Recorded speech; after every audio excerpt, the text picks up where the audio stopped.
যে আপনি নিজের থেকে 7 বছরের বড় একজনকে বিয়ে করেছেন। মেয়েদেরকে পাত্তা না দিলে তো আমি বাজারে টিকতে পারবো না। এটাও 6 আর 9 এর খেলা। কারণ ওয়াশরুমে তো জামা কাপড় ইস্ত্রি করে না কেউ। আমি একটু কুটনা প্রকৃতির লোক। কুটনারা কি করে, ওদের চোখে ভালো কিছু ধরা পড়ে না। যে জায়গায় ধরেন একটা অনেক বড় ওয়াল 10 ফিট বাই 20 ফিট, ওটার মধ্যে ছোট একটা ছিদ্র আছে, যার বলে ছিদ্রের নেশে, আমি খুঁজে খুঁজে ওই ছিদ্রটাই বের করবো। আমি একটা বিষয় নিয়ে চিন্তিত, সেটা হচ্ছে যে আমি আজকে যে ফ্রেমটা পরে আসছি, ভুল করে আমি আমার বড় ভাইয়ের ফ্রেমটা নিয়ে চলে আসছি। এটা পাওয়ার ঠিক নাই। আবার চশমা ছাড়াও মানুষ আমার পরে চিনবে না। ইলিশের ব্যাপারে বাংলাদেশের সাধারণ মানুষ আশাহত হয়েছে, এটা আমার আহত করছে। আপনি যখন একটা অযোগ্য ব্যক্তিকে তেল মাইরা তারে খুশি করলেন, সবচেয়ে বেশি ক্ষতি কিন্তু তার হইলো। ওনারা শুরুর দিকে আমার ওইভাবে নোটিস করে নাই যে এইখানে তো একটা জিনিস দানা বাঁধতেছে, এ তো আমাদের জন্য থ্রেট হইতে পারে, বা ওইভাবে চিন্তাও করে। ওরা আমার ভাই ব্রাদার লেভেলেরই মানুষ, বা চাচা মাচা টাইপের। আমি যখন আপনাকে খুব স্টক করছিলাম তখন আমি জানতে পারলাম যে আপনি নিজের থেকে 7 বছরের বড় একজনকে বিয়ে করেছেন। সেই বিষয়টা একটু শুনি। এটাও 6 আর 9 এর খেলা। যে মনে করবে যে এটা 9 বা বিয়ে করছে, তার জন্য এটাই রাইট। আর যে মনে করে না, সে বিয়ে করে নাই, তাহলে তার জন্য সেটাই সত্য হওয়া উচিত। মেয়েদেরকে পাত্তা না দিলে তো আমি বাজারে টিকতে পারবো না। এটা হয়তো ছোট মুখে বড় কথা হয়ে যায়। আমার মনে হয় আমাদের শুধুমাত্র সোশ্যাল মিডিয়া বলে কথা না, সোশ্যাল মিডিয়া মানে টোটাল সোসাইটিটাই, শুধু কন্টেন্ট ক্রিয়েটরদেরকে নিয়ে আমি কথা বলতেছি না, আমাদের একটু শিক্ষা দীক্ষার ঘাটতি আছে। আমরা অনেক মূর্খ। আমার বিগত দিনের হিস্ট্রি ঘাটেন, আমার জন্মের পর থেকে আপনি কোনোদিন খুঁজে পাবেন না যে অমুক জায়গায় গিয়ে একজন ব্যক্তির সাথে ছবি তুলে আমি নিজের ধন্য মনে করছি, বলছি আমার প্রাণপ্রিয় অভিভাবক। হ্যাঁ, ওয়াশরুমে কেন যায় এটা তো সবাই জানে, একটা কারণেই যায়, এর বাইরে তো আর কোনো কারণ নেই। ওয়াশরুমে তো জামা কাপড় ইস্ত্রি করে না কেউ। ব্যক্তি সামিউল খুবই ইন্ট্রোভার্ট, আর ভাই সাহেব হচ্ছে এক্সট্রোভার্ট। ভাই সাহেব হচ্ছে খবর দেখে না, খবর পড়ে না, খবর তৈরি করে। দেখেন রাজনীতি ব্যাপারটা কেমন হয়ে গেছে জানেন, এই বলে হচ্ছে গরিবের বউ সবারই ভাবি। রেডিওতে শুনছি আমি কেউ নয় আপন পর, কেলাবান কইছিন কথা ঢাকারও শহর, কাঙ্গাল মাইরা জাঙ্গাল দিলে গুনা হইব তো। আজকে আপনি যদি বলেন কুরুচিকর একটা জিনিস, এটা ভাইরাল হয়ে গেছে, তার মানে এই জাতির রুচি ওই লেভেলেই। জাহাঙ্গীরনগর ইউনিভার্সিটির স্টুডেন্টদের নাকি বিয়ে হয় না, কেন হয় না? আঙ্গুর ফল টক, এটা কেন টক? ভাই সাহেব সমন্বয়ক হলেন না কেন? কারণ আমি সমন্বয় জিনিসটা পারি না। আমি আমার বউয়ের সাথে সমন্বয় করে থাকতে পারি না, দুই একবার মাইর খাই প্রতিদিন। তো সমন্বয় জিনিসটা এটা আমার দিয়ে হবে না। এবং আমি দিল্লির লাড্ডু কিন্তু আসলে খাইছি, দিল্লিতে আমি ছিলাম গত বছরে, এবং এটা দিল্লির লাড্ডুটা আসলেই বিরক্তিকর একটা খাবার।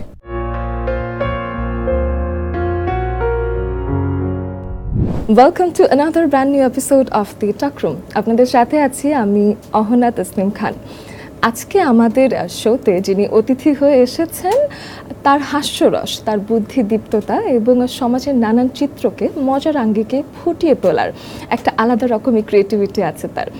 আমাদের আজকের যে বিষয়টা, সেই বিষয়টা হলো তার জীবনটা সম্পর্কেই জানার। এমন একজন মানুষ যিনি কেন্দুয়ার গ্রাম থেকে একটা সাধারণ ছেলে থেকে হয়ে উঠেছেন ফেসবুক এবং ইউটিউবের জনপ্রিয় একজন আইকন। আমাদের সাথে আছেন সামিউল হক ভুইয়া ওরফে ভাই সাহেব। ওয়েলকাম, কেমন আছেন? জি বেশ ভালো, আলহামদুলিল্লাহ। আজকের দিনে আমি দেখতেই পাচ্ছিলাম অন্য যে কোনো কিছুর আগে পেঁয়াজ রসুন নিয়ে বেশ চিন্তায় আপনাকে দেখা গেল, সেই বিষয়টা নিয়েই শুরু করি। পেঁয়াজ রসুন? হ্যাঁ না, আমি পেঁয়াজ রসুন নিয়ে মোটেও চিন্তিত না, কারণ আমার চিন্তায় কিছুই এসে যায় না। আমি একটা বিষয় নিয়ে চিন্তিত, সেটা হচ্ছে যে আমি আজকে যে ফ্রেমটা পরে আসছি, ভুল করে আমি আমার বড় ভাইয়ের ফ্রেমটা নিয়ে চলে আসছি। এটা পাওয়ার ঠিক নাই। আবার চশমা ছাড়াও মানুষ আমার পরে চিনবে না, সবসময় ওই ফ্রেমে দেখে। তো এটা নিয়ে আমি চিন্তিত।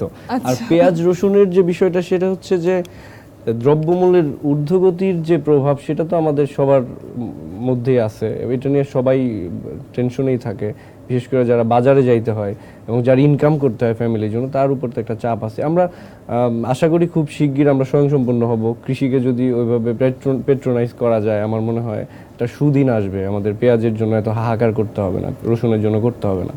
আপনার বেশিরভাগ ভিডিওতে আমি এটা খেয়াল করেছি যে আপনি দেশের নানান সমস্যা নিয়ে বেশ একটু ভাবনায় থাকেন এবং সেগুলো নিয়ে কথা বলেন। এটাকে আমি দেশপ্রেম বলতে চাই, এবং আমি জানতে চাই যে কেন্দুয়ার গ্রামে বেড়ে ওঠার সাথে এই দেশপ্রেমের কোনো সম্পর্ক আছে কিনা? না, ব্যাপারটা হচ্ছে আমি একটু কুটনা প্রকৃতির লোক। কুটনারা কি করে, ওদের চোখে ভালো কিছু ধরা পড়ে না। যে জায়গায় ধরেন একটা অনেক বড় ওয়াল 10 ফিট বাই 20 ফিট, ওটার মধ্যে ছোট একটা ছিদ্র আছে, যার বলে ছিদ্রের নেশে। আমি খুঁজে খুঁজে ওই ছিদ্রটাই বের করব। আচ্ছা, তো আমি যেখানে যে বিষয়গুলো নিয়ে কথা বলতে ইচ্ছে হয় বা মনে হয় যে এটা একটা সমস্যা, এটা নিয়ে কথা বলি আর কি। আর আমার বেড়ে ওঠার সাথে যদি আমি বলি, সেটা হচ্ছে এই যে আমি নিজেকে কুটনা হিসেবে উচ্চারণ করলাম যে আমি কুটনা, এবং কনফিডেন্টলি, এবং এটা আমি বিশ্বাস করেই বলতেছি আমি আসলেই কুটনা। তো এই যে সহজতা বা সরলতা, এইটা আসলে আমার সেই আমার যে পরিমণ্ডলে বেড়ে ওঠা, সেটা থেকে শেখা। আমার জন্ম হয়েছে আমার নানু বাড়িতে, কেন্দুয়ার কাউরাট নামে একটা গ্রাম। আচ্ছা, ওই গ্রামটাতে আপনার বোঝার সুবিধার্থে আমি বলি, ওই গ্রামে তো আমি আপনার নিয়ে যেতে পারবো না। আপনি হুমায়ুন আহমেদের যে নাটকগুলো দেখেন বা সিনেমায় যে গ্রামগুলো দেখেন, আমি বলতেছি না ওই গ্রামে শ্যুট হয়েছে, মানে ওই গ্রামের যে ক্যারেক্টারগুলো যেরকম, মানে নানান ধরনের চরিত্র বিচরণ করে একটা গ্রামে, তো ওই গ্রামটা ওই রকম বেশ বড় প্রসিদ্ধ একটা গ্রাম। কিন্তু এইখানে থাকতে থাকতে আমার যেটা হয়েছে, রসবোধের যে একটা কি বলে একটা চিন্তা বা একটা চেতনা যে তৈরি হয়েছে, বা রসবোধের একটা রুচি যে তৈরি হয়েছে, আমি সেখান থেকে প্রভাবিত। এবং সেটা আমি যখন কোনো একটা বিষয় নিয়ে কথা বলি, কোনো একটা প্রবলেম নিয়ে কথা বলি, মানুষ আহত হয় না মানসিকভাবে যে এই লোকটা কেন আমাকে গালি দিল। আমি কাউকে গালি দেই না, আমি বলি যে ভাই আপনি যেটা করছেন ভালো করছেন, চালায় যান, এরমই করেন, চুরি করতে থাকেন, ওরকম আর কি। তো এই বিষয়টা থেকে আমার একটু মনে হয় যে বিভিন্ন লিটারেচারে এই সার্কাস্টিক ওয়েতে মানুষকে একটু টন্ট করার যে বিষয়টা, কিংবা হাস্যরসের মাধ্যমে একটা ভিন্ন প্রসঙ্গকে সুন্দর করে মানুষের চোখে দেখানোর যে একটা চেষ্টা, সেটার সাথে সাহিত্যের যে কানেকশনটা আছে। আপনার পড়াশোনার বিষয়টা আমার একটু জানতে ইচ্ছে করে যে কি নিয়ে পড়াশোনা হচ্ছে আপনার। আর আমার পড়াশোনার ব্যাপারটা হচ্ছে নাটক নিয়ে পড়াশোনা। আমার নাটক ও নাট্যতত্ত্ব বিভাগে অ্যাক্টিং গ্রুপ থেকে অনার্স এবং মাস্টার্স করছি আমি। তো হ্যাঁ, এটা একটা ব্যাপার আছে। মানুষ আসলে যারা অন্যান্য ডিপার্টমেন্টে পড়ে, তারা নিজেদের চিন্তাকে শানিত করার জন্য পাঠ্য বইয়ের বাইরে গিয়ে যে বইগুলো পড়ে, সেই বইগুলো ছিল আমাদের পাঠ্য। ধরেন সোফোক্লিস আমরা পড়ছি, বা গ্রিসের সেই সব সাহিত্য, ক্লাসিক সাহিত্য আমাদের পড়তে, সেটা পাঠ্য বই।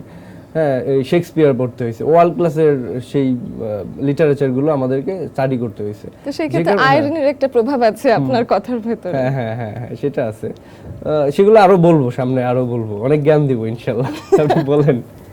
আচ্ছা, তো সেই ক্ষেত্রে আরেকটা বিষয় হলো, আমি দেখলাম যে মোটামুটি ইন্ডিয়াতে যে ইলিশ মাছ যাবে সেটা নিয়ে বাঙালির অনেক মানুষ অনেক দুঃখ দেখালেন, কিন্তু আপনাকে দেখলাম ভিন্ন, আপনি বেশ খুশি, এবং সেই বিষয়টা নিয়ে একটু আপনার কাছে শুনি। এইটা হচ্ছে, আমি আসলে ব্যাপারটা হয়েছে, আমি যদি এইখানে ঠিক এই জায়গায় আমি যদি লিখি 6 লিখলাম, হ্যাঁ, আপনি আপনার পাশ থেকে দেখতেছেন কিন্তু 9, আমি এই পাশ থেকে 6, তো আমি খুশি হয়েছি নাকি বিরক্ত হয়েছি, এটা আসলে যার যার পার্সপেক্টিভ। আমি একটা কিছু বলে দিছি, এটা যারা বুঝার তারা তাদের মতো করে বুঝবে। আসলে এগুলো নিয়ে যদি বলতে যাই, সেটা হচ্ছে যে আমরা ইলিশ দিব কি দিব না, সেটা তো আসলে আমার বা আপনার ডিসিশন না, কিন্তু বাংলাদেশের মানুষ মানে একটু আশাহত হয়েছে। আমি সেগুলো নিয়েও কথা বলছি যে সাধারণ মানুষের বক্তব্যটা কি, তারা ভাবছে যে ইলিশ যেহেতু যাবে না, এবং এটা পচনশীল জিনিস, এটা তো আর তৈরি পোশাক না যে এটা বাইরে রপ্তানি করা যাবে, 3 মাস পরে গেলেও অসুবিধা নাই। তো এটা যেহেতু একেবারেই, ইলিশটা তো তোলার পরই হচ্ছে মরে যায়, তো এটারে পাঠাইতে যখন পারবে না, আমরাই আসলে একটু কম রেটে পাওয়া যাব। যখন যোগান বেড়ে যাবে তখন কিন্তু মূল্য কমে যায়, অর্থনীতির সেই জ্ঞান যদি আমি দেই আর কি।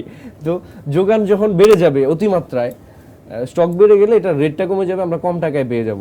তো এই একটা আশা ছিল, সেই আশার জায়গায় মানুষ আশাহত হয়েছে, এটা তো খারাপ লাগারই বিষয়। আবার আরেকটা জিনিস বললেন, অর্থনীতির বিষয়টাও তো আছে, এবং আমরা তো আসলে ঋণগ্রস্ত আসলে অনেক দিন। ঋণগ্রস্ত, এটাও আমি একটু ফান করে বলছি। ব্যাপারটা হচ্ছে ইলিশ বেচে আমরা বড় লোক হয়ে যাব তা তো না।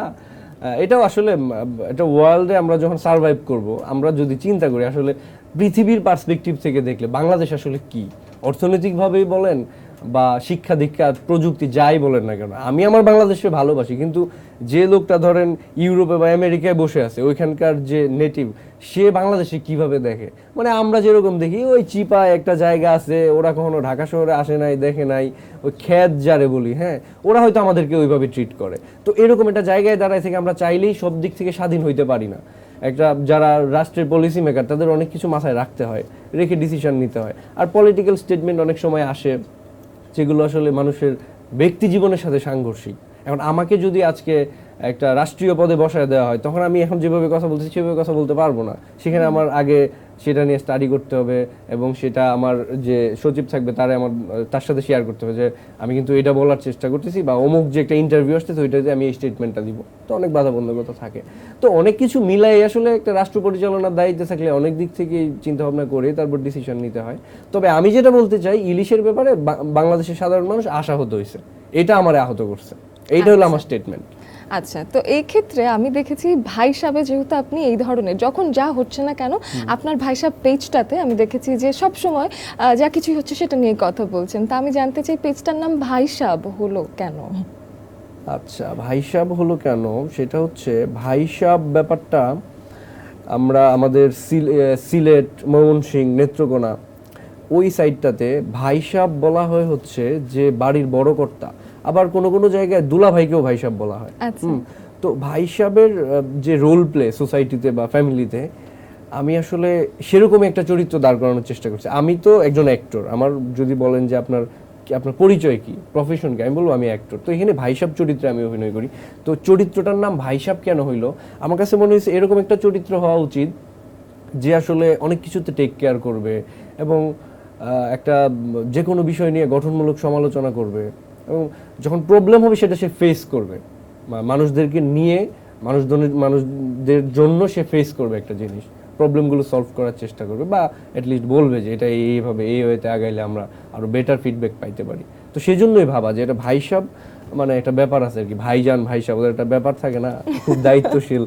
একদমই তাই। এবং দেখা যায় কি যে এখন অনেকেই কন্টেন্ট বানাচ্ছেন, ফেসবুকে এখন প্রচুর পেজ, এবং প্রত্যেকেই দেখা যাচ্ছে কোনো না কোনো বিষয় নিয়ে কথা বলছেন। তো সেক্ষেত্রে সমাজের বিষয় নিয়ে কথা বলা, এই বিষয়টা আসলে মাথায় আসলো কেন যে দেশকে নিয়ে আমার কথা বলতে হবে? কারণ অনেক রকম ফানি কন্টেন্ট হতে পারতো, কিন্তু আপনি পয়েন্ট আউট করেছেন যে না, আমি আসলে সমস্যা নিয়ে কথা বলবো।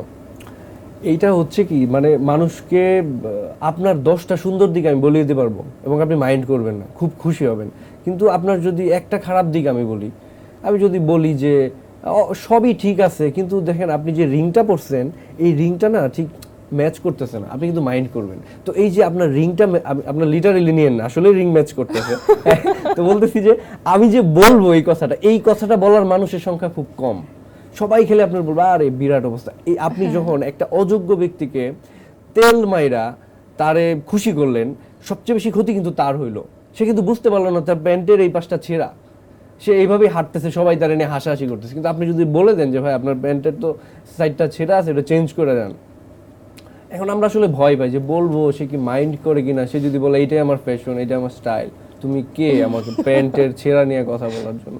তো এইগুলা তো সেই জায়গা থেকে আমার মনে হলো যে সবাই তো তেলবাজি করেই, কিছু অন্তত মানুষের থাকা দরকার যারা আসলে মানুষের করবে, কুটনামি করবে, যে এটা সমস্যা, আপনি এটা ঠিক করেন।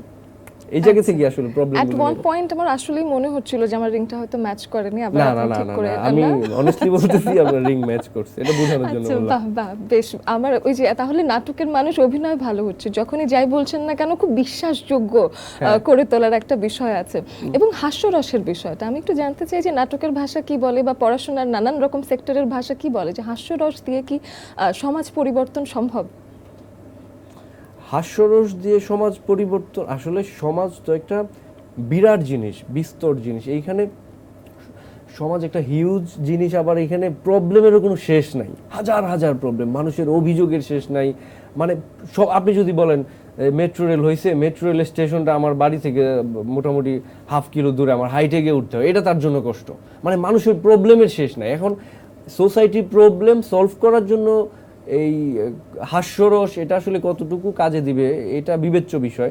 তবে হ্যাঁ, প্রভাব তো ফেলতেছে, চার্লি চ্যাপলিনের প্রভাব আছে সোসাইটিতে, বা ধরেন আমি বিশ্বাস করি ভাই সাহেবেরও প্রভাব আছে সোসাইটিতে। এবং হাস্যরসটা আসলে কি, মানুষজন তো আসলে হাসার সুযোগ খুব কম পায়। আপনি দেখেন বাংলাদেশে যখন আপনি ফেসবুকে স্ক্রল করেন, কয়টা ঘটনা আপনার খুশি করে আর কয়টা ঘটনা আপনার বিরক্ত করে।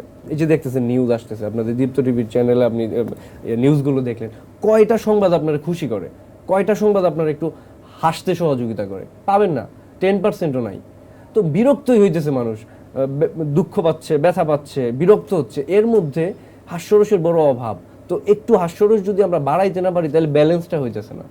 তো সেই জন্য আমার মনে হয় হাস্যরসের একটা বিরাট প্রভাব আছে সোসাইটিতে এবং এটা খুবই প্রয়োজনীয় জিনিস। এবং এই হাস্যরস যেহেতু ব্যবহার করতেই পারেন, তো সেই ক্ষেত্রে আপনি ভীষণ সামাজিক মানুষও বটে।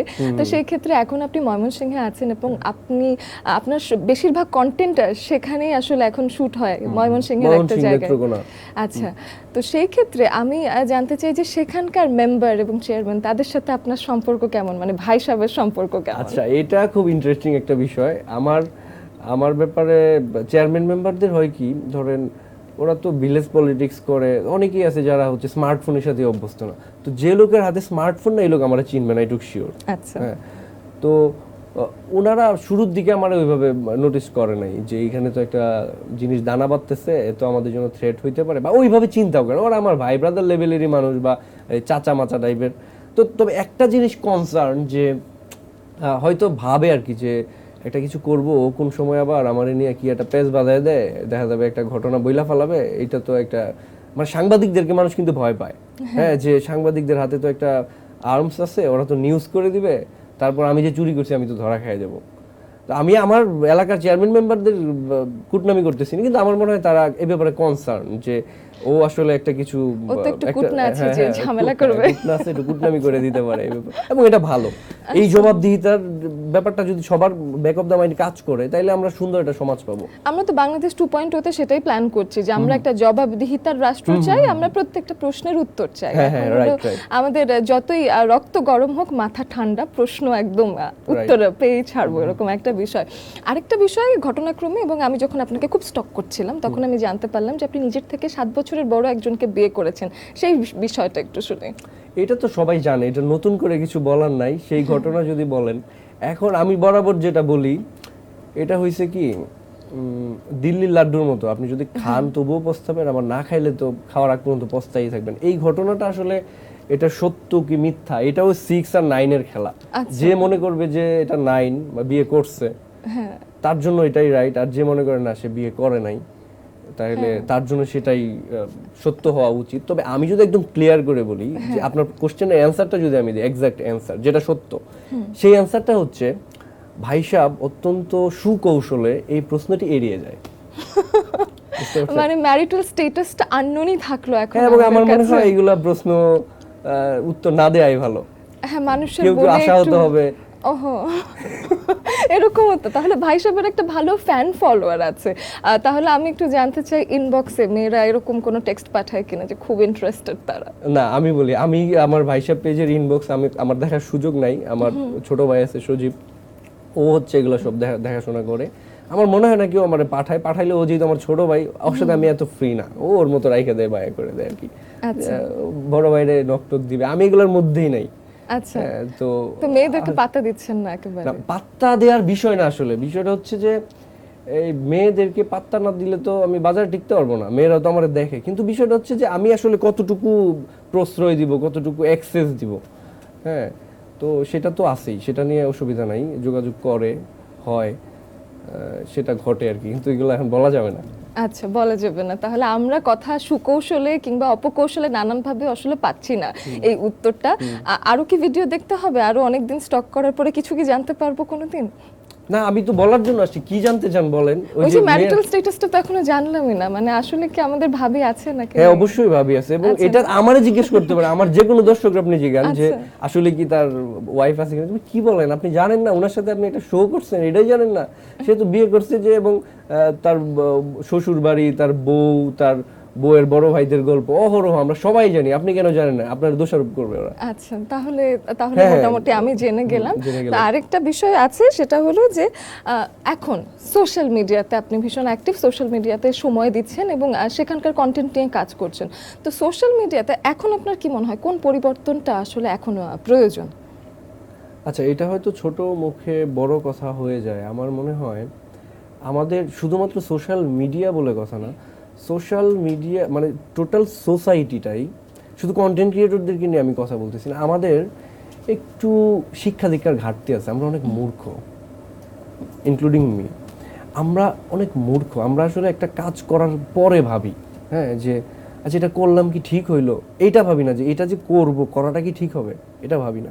তো আমরা যারা কন্টেন্ট ক্রিয়েটর, তাদের ব্যাপারে যদি আমি বলি যে দেখেন, আপনার লেভেলটা আপনার বুঝতে হবে, আপনি কে এবং মানুষ আপনার প্রতি কতটা এক্সপেক্ট করে। আপনি একজন এমপি যিনি আসলে একটা আসনের এমপি, মানে 2টা উপজেলা মিলে একটা আসন হয়, সেই আসনের একজন এমপি, তার দায়িত্ব এতটুকু, হ্যাঁ, হয়তো 3 লাখ 4 লাখ মানুষের দায়িত্ব, তাদের প্রতিনিধিত্ব করতেছে। আবার যিনি মন্ত্রী, একটা মন্ত্রণালয় নিয়ে আছে, সাংস্কৃতিক মন্ত্রী, উনি ওই সাংস্কৃতিক মুভমেন্ট যেগুলো হয় বা এগুলো টেক কেয়ার করে। কিন্তু একজন ইনফ্লুয়েন্সার, সে কিন্তু কোনো নির্দিষ্ট এলাকার না, কোনো গণ্ডির না, তার মাথায় রাখতে হবে তারে পুরো বাংলাদেশ তাকে দেখে, এবং দেশের বাইরে যারা থাকে তারা দেখে, বা মানে প্রবাসী যারা আছে বা অন্য দেশের মানুষ যারা আছে তারাও দেখে। তো সেই জায়গায় আমার খুব বুঝে শুনে চলতে হবে। আমি যদি পলিটিক্স করি, আমি যদি একজন এমপি হই, তাইলে আমার কত কিছু মাথায় রাখতে হবে, যে আমি কি রাস্তা দাঁড়ায় সিগারেটটা খাবো কিনা, হ্যাঁ, আমি কি সোশ্যাল মিডিয়ায় গিয়ে একটা পোস্ট দিব কিনা, এটার কি মিনিং দাঁড়াবে, আমার যে পলিটিক্যাল পার্টি আছে সেটার উপর কোনো প্রভাব পড়বে কিনা, আমার ফিউচারের কেরিয়ার উপরে প্রভাব পড়বে কিনা। তো একটা এমপি, আমি কিন্তু একজন কন্টেন্ট ক্রিয়েটরের তার থেকে উপরে দিতেছি, তার দায়িত্বের জায়গাটা থেকে, পাওয়ারের কথা বলতেছি না, দায়িত্ব, যে পুরো পৃথিবীর একটা জনরা আপনারা দেখে। তো সেই জায়গা থেকে আপনার বুঝে শুনে কাজ করতে হবে। এবং আরও বিষয় হচ্ছে, এই পেশাটা আমার কাছে মনে হয় যে এই জায়গায় কনফিডেন্ট থাকা খুব জরুরি, যে আমি অনেস্ট, আমি আমার কথা বলতে পারি। আপনি আমার বিগত দিনের হিস্ট্রি ঘাটেন, আমার জন্মের পর থেকে আপনি কোনোদিন খুঁজে পাবেন না যে অমুক জায়গায় গিয়ে একজন ব্যক্তির সাথে ছবি তুলে আমি নিজের ধন্য মনে করছি, বলছি আমার প্রাণপ্রিয় অভিভাবক। হ্যাঁ, এই জিনিসগুলো ফিউচার আপনার কনফিডেন্স কমায় দেবে, মেরুদণ্ড দুর্বল করে দিবে। হ্যাঁ, বড় বড় জায়গা থেকে ডাক আসেন, ওনার সাথে একটা ছবি তুলেন, ছবি তুলে আপনি যদি সোশ্যাল মিডিয়ায় দেন, মানুষজন হচ্ছে আপনার ব্যাপারে একটু কনসার্ন দেখাবে, যে না, এই লোকটার সাথে তো অমুক অমুক লোকের আছে, যোগাযোগ আছে, তার সাথে তো ভিডিও আছে, ছবি আছে, তাইলে হয়তো ওই পাওয়ারফুল লোকটা আছে, সে হয়তো তার সাথে কানেক্টেড, তার সাথে কিছু বলা যাবে না। তো এই জিনিসগুলো যখন আমরা প্র্যাকটিস করতে থাকবো, তখন আমার মেরুদণ্ড দুর্বল হয়ে যাবে। আমি আমার জায়গায় কনফিডেন্ট, আমি গ্রামে থাকি, আমি যেখানেই থাকি, আমি আমার জায়গায় সৎ আছি, এবং আমি এই যে এইখানে দাঁড়া আপনার সামনে আপনার অডিয়েন্সরা আমি এইটুকু চ্যালেঞ্জ ছুড়ে দিতে পারবো যে আপনি যদি কোনোদিন বলতে পারেন যে ভাই সাহেব বা ব্যক্তি সামিউল, তার দ্বারা আপনারা কোনোদিন মানে কোনো একটা অন্যায়ের প্রশ্রয় দেওয়া বা একটা অনৈতিক একটা কাজ করছে সেটা আমরা দেখছি, তাইলে আমি মানে কি বলবো, আপনি যে শাস্তি দিবেন আমি মাথা হইতে নিব। তো এই যে আত্মবিশ্বাসটা, এইটা একজন ইনফ্লুয়েন্সারের দরকার, কারণ সে পুরো সোসাইটির প্রতিনিধিত্ব করতেছে। অনেক কথা বললাম। ওই যে আমরা তো অনেক শিখবো, আপনি আজকে অনেক অনেক শেখাবেন না, সেই রকম একটা বিষয়। তো এখন আপনি কি নিজেকে শুধু একজন অভিনেতা বলেন, নাকি আপনি নিজেকে একজন কমেডিয়ান মনে করেন? না, কমেডি তো আসলে যারা কমেডি করে তারা তো অভিনেতাই। অভিনয়ের একটা জায়গা হচ্ছে, এটা জনরা হচ্ছে কমেডি। তো যদিও আমাদের এখানে কমেডিটারে এটা সংজ্ঞায়নটা অনেক জটিল। কমেডি মানে হচ্ছে যা দেখলে হাসি পায় সেটাই কমেডি। এখন ধরেন যে জ্ঞানের কথা যদি বলি, ধরেন কমেডি কোত্থেকে আসছে বা কমেডির সংজ্ঞায়নটা কে করছে, এরিস্টটল করছে তার পয়েটিক্সে, কাব্যতত্ত্বে। সেখানে বলছে যে এর আগে তো নাটক হইতো সব রাজা বাদশা নিয়ে, আপনি গ্রিসের নাটক দেন বা শেক্সপিয়ারের রোমিও জুলিয়েট, সবাই বড় ফ্যামিলির। কিন্তু সেইখান থেকে আসলে আমরা কি শুধুমাত্র রাজা রানীর গল্পই বলবো, সাধারণ মানুষের গল্প বলবো না? একজন কৃষক সে কি করে, একটা রিক্সা চালক কি করে। হ্যাঁ, তো আর রাজা রানী যারা আছে তাদেরকে নিয়ে হাসি তামসা করা যায় না। আপনি যে রাজ্যের রাজার আন্ডারেই বসবাস করেন না কেন, রাজা রানী নিয়ে আপনি হাসি তামসা করতে পারবেন না, যাই করবে গর্দান যাবে। হ্যাঁ, তো আপনি হাসি তামসা করতে হলে কিছু সেফ জায়গা, কিছু সেফ মানুষ, কিছু নিরীহ মানুষ যারা আপনারা ইন্টারেক্ট করবে না, এদের নিয়ে হাসি তামসা করতে হবে। তখন ধরেন মলিয়ের হচ্ছে কমেডি নাটক লেখা শুরু করলো, তার নাটকগুলো আসলো। ধরেন দ্য মেডিসিন ম্যাগলার লুই নামে একটা নাটক আছে, ওইখানে দেখাচ্ছে এক মাতাল, সে তার লাইফে কি করে বউয়ের সাথে ঝগড়া হয়, এই জিনিসগুলো। তো কমেডি হয়েছে এইটা, যেটা আসলে নিম্ন শ্রেণীর মানুষের জীবনের ঘটনা প্রবাহ, যেটা আপনাকে হাসির উদ্রেক ঘটাবে এবং একটা বাস্তবতা আপনার চোখের সামনে আঙুল দিয়ে দেখায় দিবে যে এটা বাস্তব, এদের লাইফে এই প্রবলেমগুলো আছে, এই প্রবলেমগুলো ওরা এইভাবে ডিল করে। এটা শুনে আপনার হাসি আসতে পারে। চার্লি চ্যাপলিনের আপনি দেখেন, চার্লি চ্যাপলিনের যে মুভিগুলো দেখি বা এখন হয়তো ক্লিপ টিপ আমরা দেখি, ওখানে দেখাচ্ছে যে একটা সিঙ্গেল ফাদার, ছোট একটা বাচ্চা আছে, ওরে কিভাবে পালতে হয়, এটার যে কি বাস্তবতা। এবার একটা গরিব মানুষ, তার লাইফের হিস্ট্রিও যদি আপনি দেখেন, হ্যাঁ, তো এইখানে আসলে নিচু শ্রেণীর মানুষদেরকে দেখাইতেছে এবং হাস্যরসের মাধ্যমে এটা সবার মধ্যে একটা গ্রহণযোগ্যতা তৈরি হইতেছে, সবাই এবারে একটু কনসার্ন দেখাইতেছে। কিন্তু আমরা যেটা দেখতেছি যে এখানে দুইটা স্ল্যাং ঢুকাই দেই, অমুকের নাম উনারে রোস্ট করি, এটা করি ওইটা করি, তাইলে হচ্ছে মানুষজন আমার হবে। তো এই কালচারটা থেকে একটু বের হওয়া দরকার কমেডি। আর যে আপনি যেটা বলতেছিলেন যে আমি অভিনেতা নাকি কমেডিয়ান অভিনেতা, মানে জনরা যদি বলেন, আমি হাসতে ভালোবাসি, হাসাইতে ভালোবাসি, তো আপনি যদি আমার কমেডিয়ান অ্যাক্টর ভাবেন সেটাও অসুবিধা নেই। কিন্তু আমার মেইন স্ট্রিমে কিছু কাজ আছে যেগুলোতে কমেডি নাই সেই অর্থে। আচ্ছা, তো সেক্ষেত্রে আপনার কোনো ইন্সপিরেশন আছে কমেডিয়ানের ব্যাপারে, যে আপনি কোনো একজন কমেডিয়ানকে ভীষণ ভালোবাসেন, তার কাজ দেখতে পছন্দ করেন? আমরা যদি বলি কমেডি, চার্লি চ্যাপলিন তো বস কমেডির Yes. জন্য। তো বাংলাদেশের প্রেক্ষাপটে যদি দেখি এখন কমেডি আসলে কারা করে, আমি যদি 3জন ব্যক্তির নাম বলি সেখানে নাম আসবে দিলদারের, যাদেরকে আমাদের জেনারেশন দেখে বড় হয়েছে। সেখানে আসবে হারুন কিসিঞ্জার, জি। সেখানে আসবে হচ্ছে বাদাইম্মা মুজিবর। উনারা আমাদেরকে এন্টারটেইন করছে Yes. As a comedian. উনারা এর বাইরে কিছু করে নাই, জি। কমেডিটাই করছে। কিন্তু কমেডি তো শুধুমাত্র খালি হাসাইলো।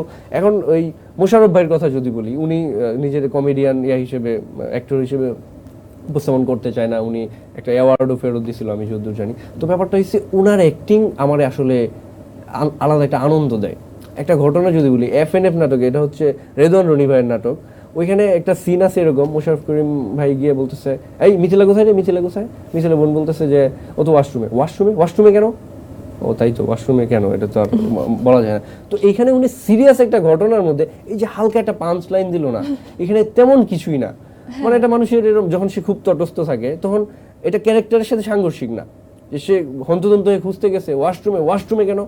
ওয়াশরুমে কেন যায় এটা তো সবাই জানে, একটা কারণেই যায়, এর বাইরে তো আর কোনো কারণ নেই। ওয়াশরুমে তো জামা কাপড় ইস্ত্রি করে না কেউ। না, অনেকে আবার গিয়ে ভাবনা চিন্তার জন্য যায়, কিন্তু অনেকে সেটাই ফোন নিয়ে হোক, বসে ভাবেন ওখানে।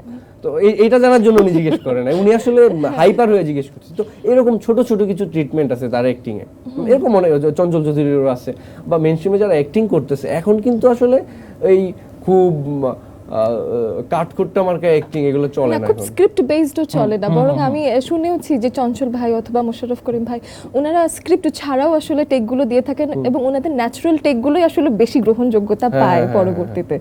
এটা বেশ চমৎকার। তো সেক্ষেত্রে আপনি তো একটা ক্যারেক্টার প্লে করেন, তো সেক্ষেত্রে ভাই সাহেবের কিছু বৈশিষ্ট্য আমরা জানি, কিন্তু ব্যক্তি সামিউলকে হয়তো আমাদের কিছু কিছু জানার বাকি আছে।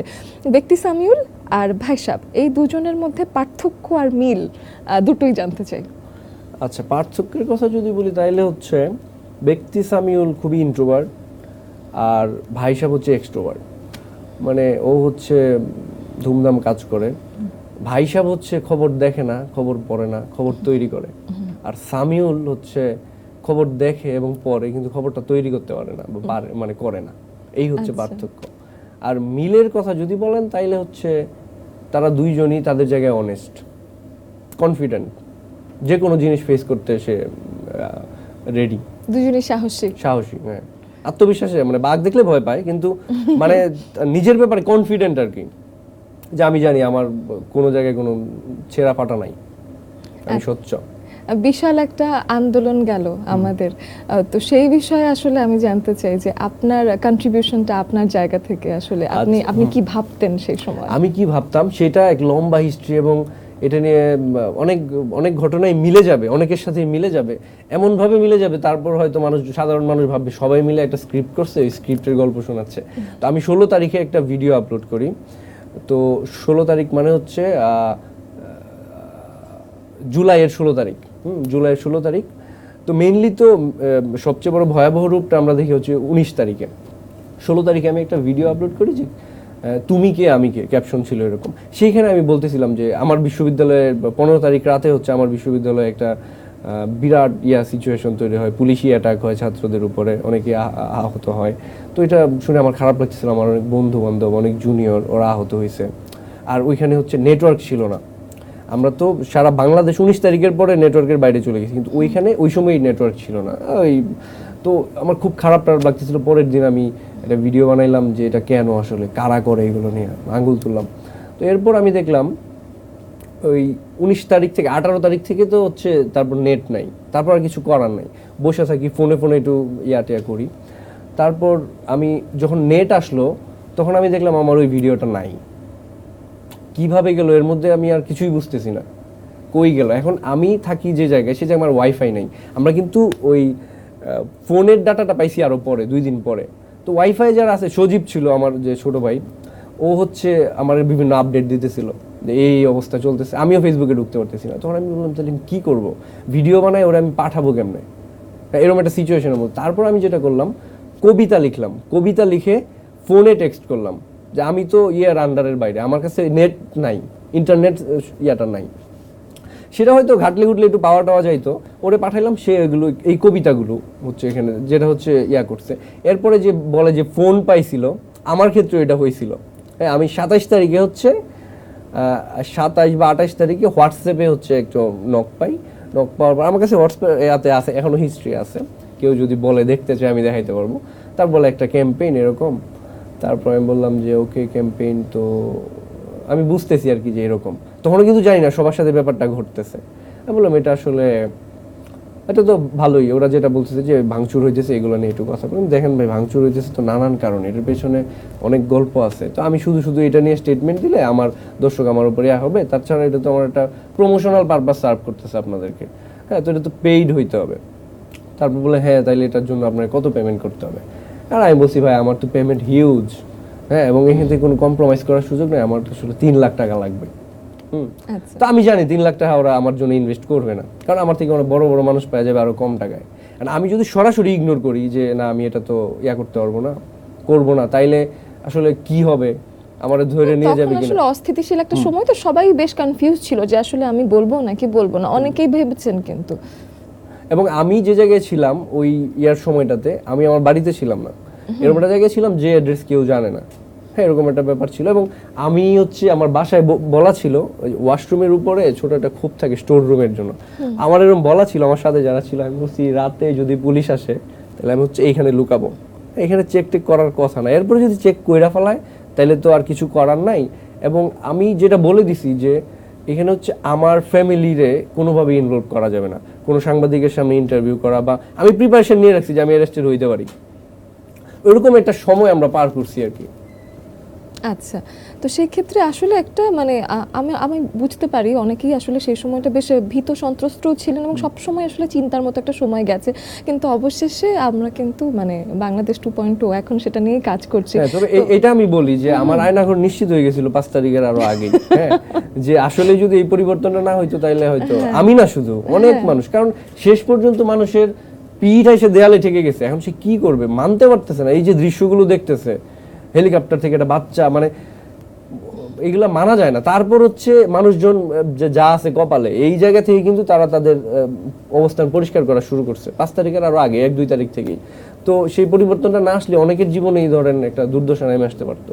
তো আরেকটা বিষয় আসে যে গত সরকারের আমলে আমরা দেখেছি যে বিভিন্ন চেনা মুখ তারা সরকারি দলে যোগদান করছেন, রাজনীতিবিদ হয়ে যাচ্ছেন। তো সেই ক্ষেত্রে এখন যেহেতু অনেক মানুষ আপনাকে ফলো করে এবং নতুন বাংলাদেশে এসেও যদি কেউ একজন আপনাকে অফার করে ফেলে যে আপনি রাজনীতিবিদ হয়ে যান, মানুষ যেহেতু আপনার কথা শুনে আপনি রাজনীতি নিয়ে কথা বলুন, তো আপনি কি রাজনৈতিক দলে যোগদান করবেন?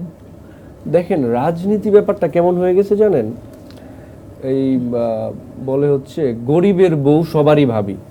মানে আপনি দেখেন আমি ধরেন আর্টসে পড়ছি, না আমার পক্ষে কি ডাক্তার হওয়া সম্ভব, ইঞ্জিনিয়ার হওয়া সম্ভব? আমি এসএসসি এবং এইচএসসি তে আমি আর্টসে পড়ছি, আমি সায়েন্সে পড়ছি, কিন্তু বলতেছি ধরেন আমার হ্যাঁ, বা ধরেন আমি হিস্ট্রিতে পড়ছি বিশ্ববিদ্যালয়ে, আমার পক্ষে কি আসলে ডাক্তার হওয়া সম্ভব, পাইলট হওয়া সম্ভব এই পড়াশোনা দিয়ে?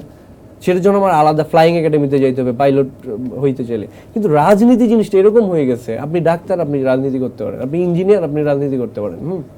এটা হয়েছে যে সবাই যে মানে কোনো সময়ই যখন দেখতেছে যে আমার আর কোনো দিক থেকে আমি কুলায় উঠতে পারতেছি না, তাহলে তো রাজনীতি করি সর্বশেষ আশ্রয়। তো রাজনীতি সবার জন্য না। আপনি যদি আমার প্রশ্নটা করেন আমি বলবো যে না, এরকম আসছে।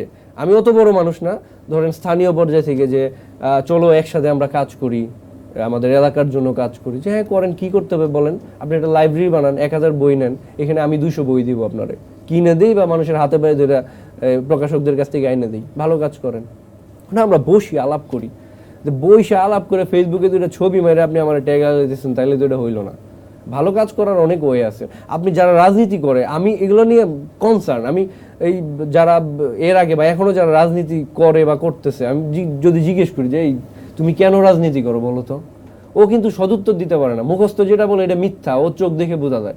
আসলে দেশের জন্য কাজ করতে চাই, এলাকার জন্য কাজ করতে চাই। ও আসলে রাজনীতিটা করে এই জন্য ও একটা ব্যাকআপ চায়, ও চায় এলাকায় একটা ক্ষমতা দেখাইতে, ও চায় উপরি কিছু টাকা, পার্ট টাইম জব হিসেবে রাজনীতিটা করতে চায়। ও চায় যে বাইক দিয়ে ঘুরবে, ওর বাইক কেউ ধরবে না, হেলমেট পরবে না, গাড়ির নাম্বার থাকবে না, তেলটা ওর কোনো বড় ভাই দিয়ে দিবে, এই জন্য সে রাজনীতি করে। তো রাজনীতির দৃশ্যপট চেঞ্জ হইতে হবে। তাহলে এখন তো আমরা আসলে যেহেতু জবাবদিহিতার একটা সময় চাই, তো সেই ক্ষেত্রে এখন আসলে আমরা এই রাজনৈতিক যে ব্যবহার মানুষ করছে, রাজনীতির যে ব্যবহারটা মানুষ করছে, সেই ব্যবহার থেকেও আসলে বেরিয়ে আসতে চাই। এবং এই ধরনের যে অভ্যেস থেকে আমরা বেরিয়ে এসেছি, সেটা ডক্টর মোহাম্মদ ইউনূস এসেও আসলে বেশ কিছু পরিবর্তন দেখিয়েছেন। সেটার জন্য আমি আসলে বেশ আশাবাদী যে অনেকেই হয়তো এখন রাষ্ট্রীয় নানান রকম ক্ষমতা ওভাবে ব্যবহার করবেন না, উই ক্যান অনলি হোপ। তো এখন এসে আরেকটা বিষয়, সেটা হলো আমাদের র্যাপিড ফায়ারের সময় হয়ে গেছে, কিন্তু তার আগে আপনাকে আরেকটা প্রশ্ন করতেই চাই। সেটা হলো যে আগামী 5 বছরে নিজেকে রাজনীতিবিদ হিসেবে তো দেখতে চাচ্ছেন না, কিন্তু কোথায় কোথায় দেখতে চান? চাঁদে দেখতে চাই। চাঁদে? মঙ্গল গ্রহে? না, চাঁদে যাবো না। আমি এটা খুবই মানে একেবারেই কর্পোরেট ইন্টারভিউয়ের একটা কোশ্চেন। আপনি 10 বছর পর নিজেকে কোথায় দেখতে চান? তো আমি যদি অনেস্টলি বলি, আমি অ্যাক্টর। তো আমার ধরেন আমার পাইপলাইনে 2টা সিনেমা আছে, একটা খুব শিগগির রিলিজ হবে, আর একটা শুটিং ক্লোজ হয়ে গেছে, আর নেক্সট বর্ষাতে আরেকটা আমরা কাজ করবো। তো 3টা সিনেমা আমার অলরেডি মোটামুটি রেডি আছে বা হবে ইনশাল্লাহ। টিভি নাটক অন এয়ার হবে এই মাসে 2টা কাজ হইতেছে। তো আমি আমার লক্ষ্যমাত্রার কথা যদি চিন্তা করি, আগামী 5 বছরে আমি চাবো যে আমার অন্তত 5-7টা ফিচার ফিল্ম থাকবে, নিজের পক্ষে 5টা, আমার 3টা তো পাইপলাইন আছে, আর 2টা হইলে আগামী 5 বছরে। এরপরে আমি অ্যাক্টর হিসেবে মোটামুটি প্রতিষ্ঠিত হবো, অ্যাক্টিংটা আমি শিখবো, মানুষজন আমারে বলবে যে না ও অ্যাক্টিংটা শিখছে। এটা হলো আমার লক্ষ্যমাত্রা। পাশাপাশি 5 বছরের মধ্যে অন্তত 100-200 মানুষের যদি আমি একটা করে দিতে পারি, কর্মসংস্থানের ব্যবস্থা করতে পারি আমার থ্রুতে। আমার তো আর এত টাকা নাই যে গার্মেন্টস খুলে আমি করবো। এরকম যদি হয় যে আমি আমার টিমটা বড় করলাম, এখানে 2 জন এডিটর আছে, সেও তো কাজ করতেছে এখানে আমার সাথে, আমার টিমে আমার হেল্প করতেছে, সিনেমাটোগ্রাফার থাকবে 2 জন, রিসার্চ টিম থাকবে। এইভাবেও যদি আগামী 5 বছরের মধ্যে আমি আশা করি যে নানান ওয়েতে, আমার আরও বিজনেস আছে, নানান ওয়েতে অ্যাটলিস্ট 200 মানুষের, আমার যেহেতু সারা জীবনের লক্ষ্য 1000 মানুষের কর্মসংস্থান তৈরি করা, তো আগামী 5 বছর অন্তত 200 মানুষের কর্মসংস্থান তৈরি করার মতো একটা জায়গা যদি তৈরি করতে পারি, তাইলে আমি হ্যাপি। বাহ। তো র্যাপিড ফায়ারে আপনি ফায়ার করতেই চাচ্ছেন, কিন্তু তার আগেও আমি আসলে যেতে পারছি না, আমার একটা কাজ আসলে মাথার ভিতর খুব ঘুরছে। সেটা হলো আমি দেখলাম যে গ্রামের দুলাভাই সে কিনা আপনাকে বলল গান শোনাতে, এবং আপনি কি বললেন যে না, টাকা ছাড়া তো আমি গান শোনাই না। তো আমি কি কারো কাছ থেকে 10 টাকা নিব? কারো কাছে 10 টাকা আছে? একটা 10 টাকা হলে আমরা গান শুনতে পারি। আমি দিতে পারি আপনারা চাইলে। না, আপনি তো 10 টাকা, না না, আপনাকে আমি 10 টাকা দিতে চাই, এবং আমি একটা টাকার বিনিময়ে কি চান আপনি? আমি দেখা যাক বিষয়টা আসলে কি করা যায়। আমার হাতে একটা 10 টাকা আছে, এই যে 10 টাকা, এবং গ্রামের দুলাভাইকে আপনি বলেছেন 10 টাকা দিলে আপনি একটা গান শোনাবেন। তা এখন আমাদের একটা গান শুনতে হবে, এই যে অফিসিয়ালি ক্যামেরার সামনে, সবার সামনে একটা 10 টাকা দিলাম। হ্যাঁ, নকল না, ঠিক আছে, জাল না। তো এইখানে আমি বিষয়টা একটু করি। আমাদের আপনি দেখেন, আপনি ওয়ার্ল্ড ওয়াইড যদি চিন্তা করেন, যারা আর্ট কালচারের সাথে জড়িত, ওরা হচ্ছে এটা বিন্দাস লাইফ লিড করে। কিন্তু বাংলাদেশে আপনি দেখবেন যে বলতেছে কি যেন দুস্থ শিল্পী কেন দুস্থ হবে? তো এগুলো কেন? মানে আমরা আসলে ফ্রির মধ্যে প্র্যাকটিসে চলে গেছি যে হ্যাঁ গান গাইলে তো তোমার পয়সা খরচ হইতেছে না, গান শোনাও, এরপরে এক্সপোজার হবে, হ্যাঁ তোমার হবে, রিচ বাড়বে, এই সেই হাবিজাবি লামসাম। কিন্তু আমি বিশ্বাস করি যেখানে আমার বিজনেস পারপাস সার্ভ করবে, বা যেটা হচ্ছে চিত্ত বিনোদন, তো মানুষের মৌলিক চাহিদার একটা, যদিও আমরা ওইভাবে ট্রিট করি না, চিত্ত বিনোদন যে মৌলিক চাহিদার অংশ, এটা আমরা চিন্তা করি না। তো আপনার যে মৌলিক চাহিদা পূরণ করতেছে একটা লোক, তারে আপনি মাগনা চাবেন কেন? শিল্পীর রয়্যালটি দিতেই হবে। আমি এখানে আসছি যে আমি ওকে জিজ্ঞেস করছি, ভাই আসবো যে আমারে কত টাকা দিবেন? তারপর বলছে অত টাকা আমাদের দেওয়ার বাজেট আছে। আমি ঠিক আছে ভাই, ওকে, ফ্রি কিছু না। মানে তো শিল্পীর রয়্যালটিটা আসলে অবশ্যই দরকার, গুরুত্ব, এটা শিল্পীর আসলে সম্মান, সেটা আসলে নিশ্চিত করতেই হবে। আচ্ছা, গান যদি শুনতে চাই, আমার হচ্ছে নেত্রকোনায় নাম হচ্ছে সাত্তার পাগলা নামে একজন আছে, বারহাট্টা উপজেলা, উনি মারা গেছে। ওনার দারুণ কিছু গান আছে যেগুলো বেশ পপুলার। ওনার একটা গান আমি শোনাইতে পারি অল্প একটু। ঠিক আছে। ওই গানটা হচ্ছে, কাঙ্গাল মাইরা জাঙ্গাল দিলে গুনা হইব তোর, আমি লালশাহপুরের সাত্তার পাগলা থাকি নল্লার সর, কাঙ্গাল মাইরা জাঙ্গাল দিলে গুনা হইব তোর, রেডিওতে শুনছি আমি কেউ নয় আপন পর, কেলাবান কইছিন কথা ঢাকার শহর, কাঙ্গাল মাইরা জাঙ্গাল দিলে গুনা হইব তোর, নদীর পারও দেখছি আরো বানছে অফিস ঘর, অফিস ঘরের সামনে দেখছি একটা নৌকা যে সুন্দর, নৌকার ভিতরে গম আছে, যারা যারা মাটি কাটছে খাতার মধ্যে নাম লেখতাছে চেয়ারম্যান আর মেম্বর। 1000 জন রে 1 মন গম দেয়, বেচতে গেলে 80 টাকা দর। দিনে রাইতে মাডি কাইটা এইডাই তার সম্বল, কাঙ্গাল মাইরা জাঙ্গাল দিলে গুনা হইব তোর। এটা কিন্তু একটা প্রতিবাদী গান। এখানে বলতেছে ওই যে সাধারণ মানুষ ওরা হচ্ছে মাটি কাটে, তাদের সেটার বিনিময়ে গম দেয়। তো চেয়ারম্যান মেম্বার ওরা হচ্ছে ওদের গোডাউনে ঢুকায় ফেলে, ওদের 1000 মানুষে 1 মন গম দেয়, মানে 40 কেজি গম 1000 মানুষে ভাগ করে দেয়। তাও 1 মন গমের দাম হয় 80 টাকা। 1000 মানুষ 80 টাকা দিয়ে কি করবে? এইটা সেটা গানের মধ্যে নিয়ে আসছে আর কি। এরকম অনেক গান আছে ওনার। বেশ মানে আমাদের বাংলা ভাষায় এবং আমাদের মৌলিক অনেকগুলো গান আছে, বেশিরভাগ গানে কিন্তু আমাদের নানান পরিস্থিতিকে আসলে তুলে ধরে। প্রচুর প্রচুর প্রচুর সমৃদ্ধ যদি গানের পেছনটা একটু চলে যায়, তো সেই ক্ষেত্রে এখন সমাজ কিংবা আমাদের সোশ্যাল মিডিয়ার চেঞ্জটা নিয়ে শুনেছি। আপনার কি মনে হয় যে এখন গানের যে ক্রিয়েশন সেগুলোর ভিতরে আসলে আগের এই কালচারটা আসলে ফিরিয়ে আনার কোনো সুযোগ আছে? হ্যাঁ, অবশ্যই সুযোগ আছে। আমরা একটা অন্ধকার যুগ পার করে আসছি, তারপর 16-17 সালের পর এটাকে যে যেভাবেই দেখে, ধরেন টিভির টিআরপি কমে গেছে, কিন্তু ধরেন এই যে ইউটিউব আসলো না, বা এই যে একটা ওপেন প্ল্যাটফর্ম সবার জন্য, এইটা মানে ক্রিয়েটিভ কাজ করার জন্য বেশ পজিটিভ একটা বিষয়।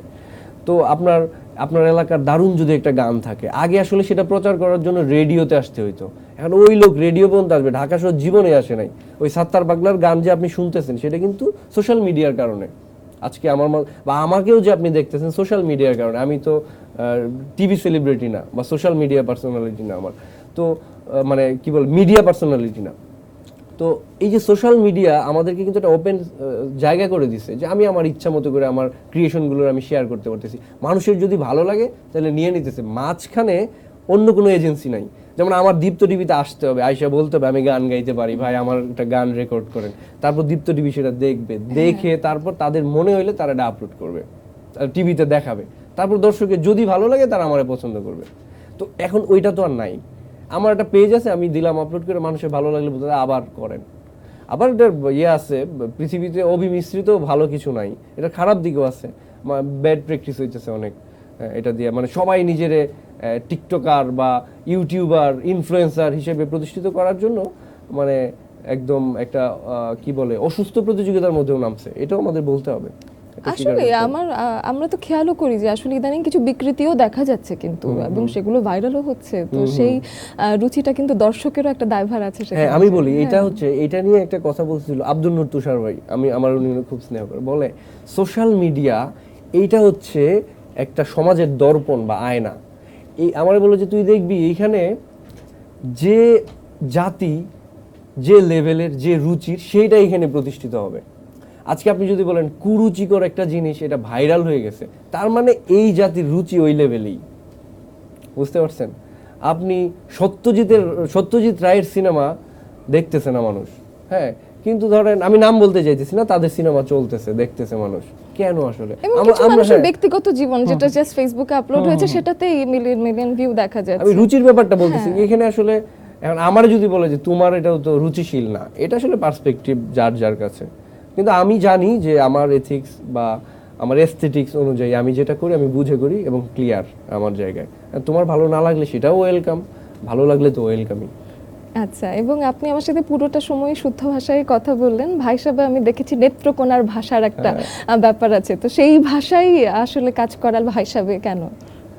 এইটা হচ্ছে ধরেন আমি যদি বলি যে আপনাদের যে কি বলে টকরুম যে শোটা হয় এটা বাংলায় কেন, এটা যদি আপনারা বলি তাইলে আপনি দুইটা ওয়েতে অ্যান্সারটা আছে। একটা হচ্ছে যে আমরা বাংলায় কথা বলতে কমফোর্টেবল, এক। দ্বিতীয়ত হচ্ছে ম্যাস অডিয়েন্স, বেশি মানুষ বুঝবে। মানে তাইলে এটা ফ্রেঞ্চ ভাষায় না কেন, স্প্যানিশ ভাষা, ইংলিশে না কেন? এটা কারণ আমরা বাংলায় করতেছি, আমাদের দর্শক যারা আছে ওরা বাংলায় বুঝতে সুবিধা পাবে। আর আমি যদি স্প্যানিশ ভাষায় কথা বলি, আপনি যদি রুশ ভাষায় কথা বলেন তাইলে তো বুঝবে না। হ্যাঁ, আবার আমি তো ইংলিশ বললে আমার আটকে যাবে, আমি যেরকম ফ্লুয়েন্টলি বলতেছি না এটা বলতে পারবো না। তো তো এই যে দুই দিক থেকে ওই দুইটা দিক বিবেচনা করে আমরা বাংলায় কথা বলতেছি। এখন তার মানে যে পারফর্ম করতেছে, যে কথা বলতেছে, তার কমফোর্টেবল হওয়াটা সবার আগে জরুরি। একদম। তো আমি আসলে আমার নেত্রকোনার ভাষায় কথা বলতে বেশি কমফোর্টেবল। তাহলে নেত্রকোনার ভাষায় আমি আসলে উত্তর এইখানে আসছি, দেখেন মানে আপনার সাথে আমি কথা বলতেছি, আপনি এবং আমার দর্শক যারা ওরাও আপনারা দেখবে, দেখে বলবে যে ওরা একটু হতাশ হয়ে যাবে, ভাই সাহেব গেল এত সুন্দর একজন আপুর সাথে কথা বললো, তো ইজ্জত মায়ের আসছে, ও তো নেত্রকোনার ভাষায় কথা বলেছে। না না না না, আমি যদি এখন এখানে যদি বলি আপনি আবার কিভাবে নেন, অনেক কিছু চিন্তা করে আমার মনে হলো যে না আমি একটু, এটাও কিন্তু প্রমিত বাংলা না, আমি যেভাবে কথা বলছি এটা আসলে একটা প্রচলিত কথ্য ভাষা আর কি, সেভাবেই কথা বলি। এখানে আমি এইভাবে কমফোর্টেবল। আর আমি যখন রাস্তা দিয়ে হাঁটি তখন আমি চাইলেও শুদ্ধ ভাষায় কথা বলতে পারবো না। আচ্ছা, তারপরে একটা প্রশ্ন করব, সেটা নেত্রকোনার ভাষায় উত্তর দেবেন। আসতে আসতে কষ্ট হয়েছে? না, এতে কোনো কষ্ট হয়েছে না, একটু প্যারা হয়েছে, কারণ হলো আমি কালকে রাতে পর্যন্ত আমি জানতাম যে আমার করবো, আমার গাড়িতে তুলবো 10টার সময়। তো আমাদের যে ড্রাইভার ভাই উনি হলো আমার গিয়ে ফোন দিছে 9টার সময়, আবার এর মধ্যে আমার সাথে ফোনে কথা বলে উনি জানাইছে যে তাহলে 9টার মধ্যে যদি আপনার তুইলাই তাহলে কি অসুবিধা হইবে কোনো? আমি যখন ঘুমেতে উঠছি আমি আচ্ছা অসুবিধা নাই, আপনি করেন, চলে আসেন। তো এটা নিয়ে একটু হয়েছে, একটু তাড়াহুড়া করে আসতে হয়েছে। এছাড়া জ্যাম ট্যাম আমি খুব বেশি পাইছি না। আচ্ছা, ভাই সাহেব কি আর্লি রাইজার নাকি? ওই আর্লি রাইজার, বাহ। তাহলে কন্টেন্ট শুটিং আসলে যত সকাল সকাল ওঠা যায় তত সুন্দর সুন্দর করে প্রকৃতি দেখা যায়, এই বিষয়টাও তো আছে। সকাল সকাল উঠলে অনেক দিক থেকে সুবিধা। আপনি সকালে উঠলে সকালের আবহাওয়াটা অন্যরকম থাকে, বাতাসটার আলাদা একটা শক্তি থাকে, দিনটা বড় মনে হয়, অনেক কাজ করা যায়। বাহ, তাহলে সকালের একটা প্রয়োজনীয়তা আছে, এবং আমার মনে হয় যে আপনি বেশ ডিসিপ্লিনড আকারে আপনার কন্টেন্টগুলো তৈরি করতে পারেন এবং আপনি দেশ নিয়ে চিন্তা করতে পারেন। সকালে ওঠার একটা প্রভাব আছে, সকালে ওঠা আসলে বেশ ভালো। Thank you for all the questions, এবং সব কিছুর আপনি খুব সুন্দর স্বতঃস্ফূর্ত আমাদেরকে উত্তর দিলেন। এখন আমরা চলে যেতে চাই আমাদের র্যাপিড ফায়ার রাউন্ডে, এবং সেখানেই যদি একদম প্রশ্ন করব আর সাথে সাথে উত্তর দিয়ে দেবেন, সেটা হলো জাহাঙ্গীরনগর ইউনিভার্সিটির স্টুডেন্টদের নাকি বিয়ে হয় না, কেন হয় না? আঙ্গুর ফল টক, এটা কেন টক? এইটার প্রেক্ষাপটটা যদি আমি বলি, শাহজালাল বিজ্ঞান প্রযুক্তি বিশ্ববিদ্যালয়ের এক ভিসি উনি বলছিলেন, মানে ছাত্রীরা বা ছাত্ররা বলছিল যে আমাদের হলে যে ফেরার যে একটা থাকে, নির্দেশনা আছে, ওইটা একটু চেঞ্জ করতে হবে, কারণ জাহাঙ্গীরনগর বিশ্ববিদ্যালয়ে তো রাত 10টা পর্যন্ত মেয়েরা ঢুকতে পারে। তার সেই প্রেক্ষিতে উনি বলছিল জাহাঙ্গীরনগরে তো এই জন্য এদের বিয়ে হয় না। তো এইটাকে আমরা প্রতিবাদের ভাষা হিসেবে ব্যবহার করছি, এই জিনিসটা যে আমরা নিজেরা মজা নিতাম, হায় রে আমাদের তো বিয়ে হবে না। কিন্তু বিয়ে না হয়ে যাবে কি করবে? জাহাঙ্গীরনগর কি চিরকুমার বিশ্ববিদ্যালয়, চিরকুমারী? এটা আসলে মানুষজন আমাদেরকে নিয়ে মজা নেয়, আমরাও মজা নিয়ে নিই, আমরা মন খারাপ করি না। তো আরেকটা ব্যাপার এসেই যায় সেখানে, যে থাকতে ক্ষুধা প্রেম সুধা পান না করলে কি হবে? ও, এইটা আমাদের কি বলে জালাল খা, আমার মরমী কবি জালাল খা, উনার বাড়ি কিন্তু আমার বাড়ির ঠিক উল্টা পাশে, নদীর এই পার আর ওই পার। তো উনার একটা গানের এটা আমি এটা মাঝে মধ্যে বলি, ওইখান থেকে হয়তো আপনি নিছেন। তো এইটা যে কোনো কাজ আপনি সময় মতো করতে হবে, আগে করলে হবে না, পরে করলে হবে না। ধরেন কামার যে বানায়, লোহা পেটায় ধরেন একটা বটি বানাবে, ও কিন্তু গরম করবে, গরম না করে যদি পিটানো শুরু করে এটা শেপ ভালো আসবে না। আবার গরম হয়ে যাওয়ার পর যদি ঠান্ডা হয়ে যায় তখন এখানে পিটাইলে হবে না। হ্যাঁ, তো আর ধরেন এটা প্রেমের যে জায়গাটা, সেটা আপনার যে বয়স, যে সময়, আমার যে বয়স, আমার যে সময়, আমাদের একটা প্রেম হইতে পারে। কিন্তু যদি ধরেন আমার বয়স 65 হয়ে গেছে, আপনি এই বয়সেই আছেন, তখন তো আসলে জিনিসটা ভালো হবে না। মানে তো অনেকেই করছে না, সেটা করতেছে, কিন্তু আমি বিশ্বাস করি না যে তারা জিনিসটাকে এনজয় করে।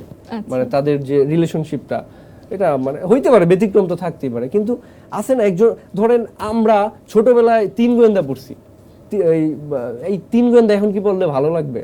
বা ছোটবেলায় মিনার কার্টুন দেখছি, এটা তো এখন ভালো লাগবে না। প্রত্যেকটা জিনিসের একটা সময় আছে।